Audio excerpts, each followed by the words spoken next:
আমাদের পাড়া আমাদের সমাধান কর্মসূচিতে মন্ত্রী অরূপ রায়। সারা রাজ্যের মতো বাঁকুড়া জেলাতেও চলছে রাজ্য সরকারের বিশেষ উদ্যোগ আমাদের পাড়া আমাদের সমাধান কর্মসূচি। এরই অংশ হিসেবে গঙ্গাজলঘাটি ব্লকের লোটিয়াবনী অঞ্চল উচ্চ বিদ্যালয়ে 259, 260 ও 262 নম্বর বুথের সম্মিলিত শিবিরের আয়োজন করা হয়। এদিনের এই শিবিরে প্রধান অতিথি হিসেবে উপস্থিত ছিলেন রাজ্যের মন্ত্রী অরূপ রায়। পাশাপাশি উপস্থিত ছিলেন বাঁকুড়ার জেলা শাসক শিয়াদেন, গঙ্গাজলঘাটি ব্লকের প্রশাসনিক আধিকারিক ও বিভিন্ন দফতরের কর্মীরা।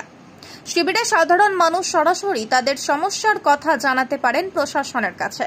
বিভিন্ন দপ্তরের প্রতিনিধিরা উপস্থিত থেকে তাৎক্ষণিকভাবে বহু সমস্যার সমাধান করেন।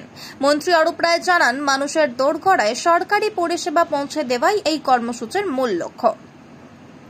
এদিন শিবিরে প্রচুর সাধারণ মানুষ অংশ নেন এবং বিভিন্ন দফতরে তাদের সমস্যার কথা তুলে ধরেন।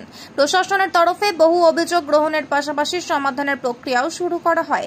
মন্ত্রী অরূপ রায়কে এদিনের এই কর্মসূচিতে প্রধান অতিথি হিসেবে পেয়ে উচ্ছ্বসিত সকলে। এখানে মানুষের অভাবনীয় শোনা হলো। মানুষ তাদের একটা বুথে 232 বোধহয় 262 নম্বর বুথের প্রায় 10 জন মানুষ তাদের প্রপোজাল দিয়েছেন। 10টা আলাদা প্রপোজাল তাদের মতামত জানিয়েছেন। আমরা সেগুলো লিখে নিয়েছি, নোট করেছি, সেগুলো পোর্টালে দিয়ে দেওয়া হয়েছে এবং সেগুলো সকলে সই করে সেটা রাখা হয়েছে।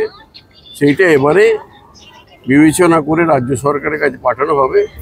ডিএম রাজ্য সরকারে পাঠাবে, সেইটা দেখে বিবেচনা করে তার এস্টিমেট করে তারপর কাজ হবে।